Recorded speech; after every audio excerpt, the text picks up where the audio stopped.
అంకెకు సంఖ్యకు తేడా తెలియకుండా మీరు ఆ మంత్రుల సీట్లలో కూర్చున్నారు. 687 కోట్లు టెండర్ విలువ అయితే మీరు 2000 కోట్లు అన్నారు. 2000 కోట్లు కాదు, 2000 కోట్ల నుంచి 3000 కోట్ల దాకా కుంభకోణం జరిగింది. నేను ఇప్పుడు చెప్తా ఆధారాలతో సహా. అన్నీ మీరు తెలంగాణ బిడ్డల నోట్ల మట్టి కొట్టి తెలంగాణ ఇతరులకు ఇచ్చిండ్రు. ఇక దీనికి అంతా కుట్ర మామూలుగా జరగలేదు. దీని మీద తీస్తే ఆ ఎస్ఎస్ రాజమౌళి కూడా అమ్మో ఇదైతే నేను తీయలేను అనే కాడికి వస్తుందేమో అనిపిస్తుంది నాకు. అంత పెద్ద కుట్ర దీంట్లో జరిగింది. మొట్టమొదట 2023 డిసెంబర్లో రేవంత్ రెడ్డి గారు ముఖ్యమంత్రి అయిన వెంటనే తెలంగాణలో ఈజీగా డబ్బులు ఎక్కడి నుంచి దోసుకోవచ్చు. సరే, ఆయన రియల్ ఎస్టేట్ రంగం నుంచి వచ్చి ల్యాండ్ నుంచి దోసుకోవచ్చు అనేది ఆయన క్లారిటీ ఉన్నది. ఇక పొంగులేటి శ్రీనివాసరెడ్డి గారు అయితే సిద్ధాస్తులు, లగ్జరీ వాచ్ల నుంచి మొదలు పెడితే Kothwalguda, Vattinagulapally, Raghava construction, blue paint, దాని తర్వాత నాదర్గుళ్ళు, దాని తర్వాత వట్టినాగులపల్లి, ఇక ఇవన్నీ ఇది పెద్ద స్టోరీ. సో ఈ వీళ్ళందరికీ సిద్ధహస్తులు. కానీ అసలు ఇంత కష్టం ఎందుకు పడాలి, ఇంతకన్నా ఈజీ ఏదన్నా ఉందా చూడుండ్రి అని అంటే పేద పిల్లలు 6 లక్షలు, 7 లక్షలు, 8 లక్షలు, 9 లక్షలు కాదు. మనం ఈ గురుకులాల వరకు ఎందుకు పర్మిట్ కావాలి, మనం లిమిట్ చేసుకోవాలి. అసలు తెలంగాణలో ఎంతమంది విద్యార్థులు ఉన్నారు? 61 లక్షల నుంచి 70 లక్షల మంది విద్యార్థులు ఉన్నారు. ఆ 60 లక్షల 71 లక్షల విద్యార్థుల్లో ప్రభుత్వ పాఠశాలలో, ప్రభుత్వ విద్యాలయాలు ఎంతమంది చదువుతున్నారు? ఓకే, 35 లక్షల మంది చదువుతున్నారు. ఈ 35 లక్షల మంది యాజమాన్యాలు ఎవరు? స్కూల్ ఎడ్యుకేషన్, సర్వశిక్ష అభియాన్, గురుకులాలు, మోడల్ స్కూల్స్, కేజీబీవీలు. ఇప్పుడు బాగున్నది. ఓకే, సో వీళ్ళ దగ్గర ఏమేమి ప్రొక్యూర్ చేస్తారు? ప్లేట్లు, గ్లాసు, కటోరా, బెంచీలు, యూనిఫాము, దాని తర్వాత ఐడి కార్డులు, బెల్ట్లు, పిల్లలకిచ్చే నోట్బుక్లు, పిల్లలకిచ్చే పెన్నులు, పిల్లలకిచ్చే బూట్లు, పిల్లలకిచ్చే సాక్సు, ఇవన్నీ కూడా చేస్తారు.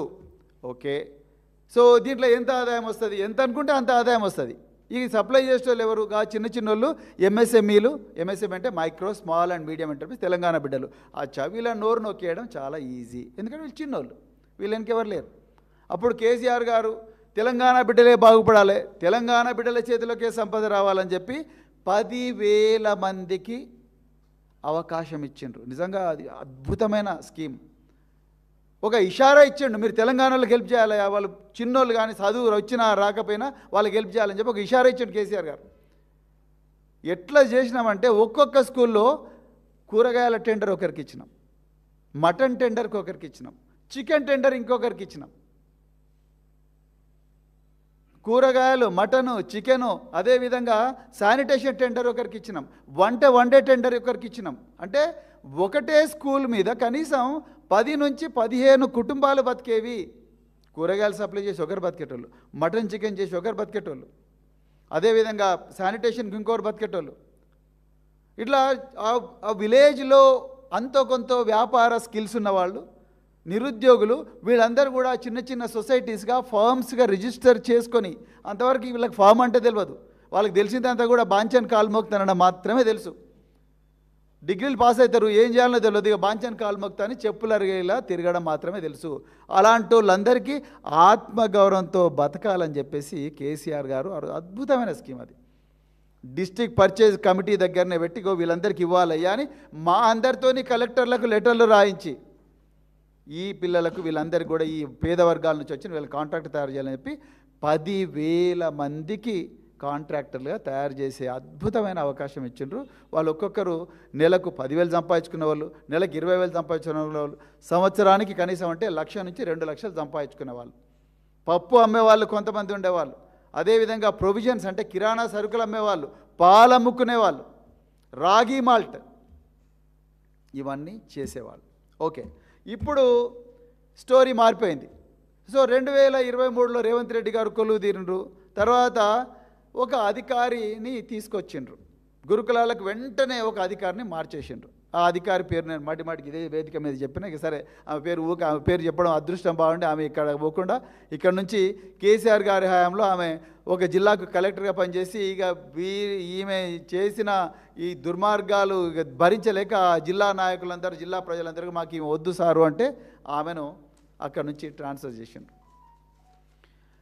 ఆమెను రేవంత్ రెడ్డి గారు గురుకులాల సెక్రటరీగా తీసుకొచ్చిండ్రు. తీసుకొచ్చిన తర్వాత ఇక మొదలైంది కుట్ర.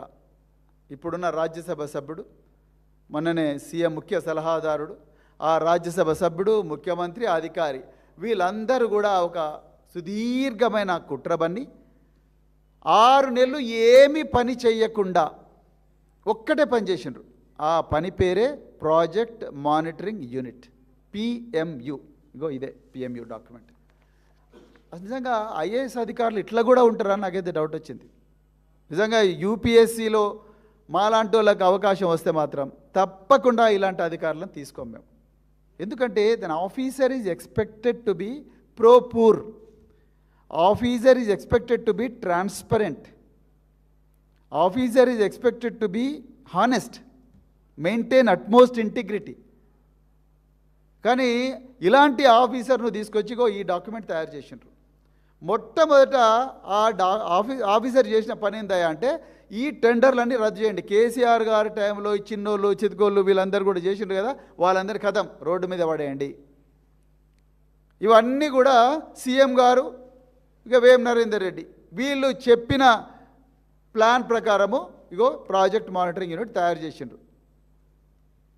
అయితే దానికన్నా ముందు before you kill a dog call it a mad.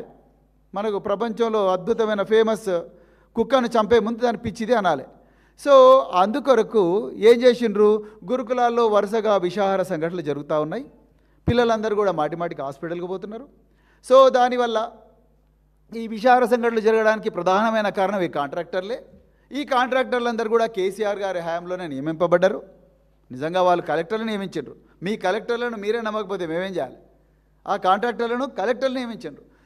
వీళ్ళు ఈ కలెక్టర్లే నియమించారు. సో వీళ్ళు విషాహార సంఘటనకంతా కూడా ఈ కాంట్రాక్టర్లే కారణం. అందుకని వీళ్ళని తీసేసి ఏం చేయాలి మరి? నాణ్యమైన సరుకులు ఇవ్వాలంట. నాణ్యమైన సరుకులు ఇవ్వాలంటే తెలంగాణలో ఒక్కడు కూడా నాణ్యమైన సరుకులు ఇచ్చేవాడు లేడు. అందుకొరకే ఢిల్లీ పోవాలి. ఢిల్లీ పోయి ఢిల్లీలో ఇంకెవరికో ఇవ్వాలి అని ఒక భారీ స్కెచ్ చేసిండ్రు. నిజానికి ఇక చెప్పడం కష్టం, కానీ ఇది 1000 కోట్ల స్కెచ్. ఎంత అమానవీయమైన స్కెచ్ అంటే పిల్లల నోటికాడి కూడు కూడా తినే స్కెచ్. కేసీఆర్ గారి సమయంలో గుడ్డు బరువు 52 గ్రాములు ఉండేది, మినిమం 52 గ్రాములు. ఈరోజు పిల్లలకు ఇచ్చే గుడ్ల బరువు సి గ్రేడ్ గుడ్లు ఇస్తున్నారు. గుడ్లు అన్నీ ఒకటేలా ఉండవు. కొన్ని గుడ్లు ఇట్లుంటాయి, కొన్ని గుడ్లు ఇట్లుంటాయి. సి గ్రేడ్ గుడ్లు, బి గ్రేడ్ గుడ్లు, ఎందుకు పనికిరాని గుడ్లు తీసుకొచ్చి బల్క్లో పడేస్తున్నారు. కానీ రేటు మాత్రం గుడ్డుకు 7 రూపాయలు ఇస్తున్నారు. సి గ్రేడ్ గుడ్లకు 7 రూపాయలు ఇస్తున్నారు. అది కూడా డిస్ట్రిక్ట్ లెవెల్లోనే. అది కూడా అగ్మార్క్ తీసుకురావాలి. అగ్మార్క్ లేకపోతే ఇంకేదో కావాలి. పెద్ద పెద్ద పౌల్ట్రీ ఫార్మ్స్ ఉన్నోళ్ళే కావాలన్నారు. పెద్ద పెద్ద పౌల్ట్రీ ఫార్మ్స్ అంటే ఏముంటుంది? ఆ రంజిత్ రెడ్డికో ఇంకొక జైవీర్ రెడ్డికో ఇంకెవరికో వీళ్ళకే వస్తాయి. ఇంకెవరికి వస్తాయి? మీరు చూడండి, ఇప్పుడు మొన్న డిస్ట్రిక్ట్ లెవెల్ టెండర్స్ అన్ని తీయండి. సో ఆ విధంగా 1000 కోట్లు. ఇప్పుడు మీరు ఏదో నంగనాచి కబుర్లు చెప్తున్నారు ఇక్కడికి వచ్చి 687 కోట్లు. అంతకుముందు చేసిన టెండర్లో ఎవరు చెప్తారు? లక్ష్మణ్ కుమార్ గారు. అంతకుముందు 687 కోట్లు ఇప్పుడు చెప్తున్నారు. అంతకుముందు జరిగిన 1000 కోట్ల రూపాయల టెండర్లు, పిచ్లే టెండర్స్ ఇక్కడ ఉన్నాయి. ఇన్ని ఇన్స్టిట్యూషన్స్ తెలివిగా ఏం చేస్తున్నారు చూడండి. ప్రతి చోట కూడా ట్రంక్ బాక్సులు, ఎన్ని ట్రంక్ బాక్సులు కొంటున్నాం మాత్రం చెప్తున్నారు. 2,68,913. Trolley bags 25,480. ప్లేట్లు, గ్లాసులు, కటోరా, స్పూన్స్, కప్స్ 4,09,000. పీటీ డ్రెస్సులు 8,90,000. షూస్ 35,49,000. సాక్స్ 70,98,000. నోట్బుక్లు 1,14,14,691. ఓకే, ఠీకే. ఇక చూడండి, ఇక్కడ గేమ్ స్టార్ట్ అవుతుంది. ఇప్పుడు మనం ఎట్లుంటుందంటే చికెన్ మంచిగా ఫ్రై చేసి గోడకు కట్టి తిను బాబు అంటాం. నిజంగా తినాలని పోతేనేమో కాళ్ళు కట్టేస్తారు, చేతులు కట్టేస్తారు. అప్పుడు అహనా పెళ్ళంటలో బ్రహ్మానందం ఎట్లయితే ఆ చికెన్ కట్టేసి కాళ్ళు చేతులు కట్టేస్తారు చూసినరా, ఆ విధమైన పరిస్థితి ఎక్కడుంది. చూస్తేనేమో అబ్బా ఎంత గొప్ప టెండర్ రా బాబు అనిపిస్తుంది. 1000 కోట్ల రూపాయలు. దీని ఎస్టిమేటెడ్ కాంట్రాక్ట్ వాల్యూ, ఈ టెండర్లో ప్రతి ఐటెం యొక్క వాల్యూ చెప్పలేదు. మీరు చూడండి, ఐ జస్ట్ రీడ్ అవుట్.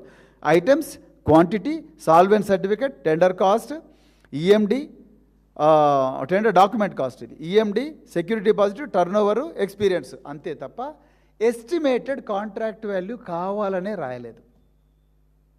ఎందుకు?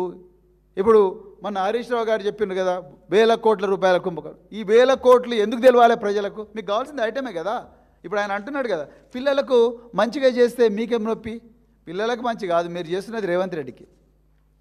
రేవంత్ రెడ్డి ఆయన అనుచరుల జేబులు నింపడానికి ప్రయత్నం చేసిండ్రు, ఆల్రెడీ నింపినరు. సో ఈ విధంగా క్వాంటిటీ ప్రతి దాంట్లో కూడా స్పెసిఫై చేశారు. కానీ ఎక్కడ కూడా కాంట్రాక్ట్ వాల్యూ ఎన్ని 100 కోట్లు ఎన్ని 1000 కోట్లు అనేది రాయలేదు. ఇక్కడ నేను ఎందుకు ఈ అహనా పెళ్ళంట ఆ చికెన్ ఫ్రై చేసి కాలు చేతులు కట్టేయడము, తినండి అని చెప్పడం, కానీ తిందామంటే కాలు ముదరగోవు, చేతులు కదలవు. ఎందుకు అంటే మీరు చూడండి, solvency certificate to be submitted.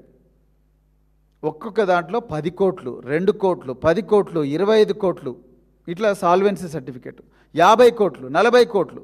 అదేవిధంగా మరి ఈఎండి 2.4 కోట్లు, 2.2 కోట్లు, 4.5 కోట్లు. తర్వాత సింగిల్ ఒక్కొక్క టర్న్ ఓవర్ ఎంత ఉండాలి కంపెనీది అంటే 30 కోట్లు, సంవత్సరానికి 30 కోట్లు, సంవత్సరానికి 30 కోట్లు. ఇంకో దాంట్లో అయితే 135 కోట్లు, 100 కోట్లు, 150 కోట్లు. మన కేసీఆర్ గారి టైంలో కూడా మేము చేసినాం. ఇన్ని కష్టమైన కండిషన్స్ పెట్టాలి. మరి ఏ తల్లిదండ్రులు కూడా స్కూల్లో కిటకిటలు ఆడేవి, రోడ్లు బ్లాక్ అయ్యేవి, కార్లు వేసుకొని వచ్చి మా దగ్గర పడ్డోళ్ళు, సార్ మా పిల్లల్ని చేర్చుకోండి, మాకు శ్రీ చైతన్య వద్దు, నారాయణ వద్దు, కేకేఆర్ గౌతమ్ వద్దు, ఈ స్కూల్ వద్దు, ఆ స్కూల్ వద్దు, మాకు గురుకులాలే కావాలి. ఎందుకంటే ఇక్కడ ఆటలు ఉంటాయి, పాటలు ఉంటాయి, పిల్లల కాన్ఫిడెన్స్ వస్తుంది, చాలా గొప్పగా డాక్టర్లు అవుతారు, ఇంజనీర్లు అవుతారు, ఐఐటీలకు పోతారని చెప్పేవాళ్ళు. ఇప్పుడు పిల్లలు వస్తలేరు, కాంట్రాక్టర్లు వస్తున్నారు. ఎక్కడి నుంచి వస్తున్నారు? ఢిల్లీ నుంచి వస్తున్నారు, బాంబే నుంచి వస్తున్నారు. అంటే తెలంగాణ ప్రజల ఆస్తి ఓపెన్గా దోపిడీకి గురవుతున్నది.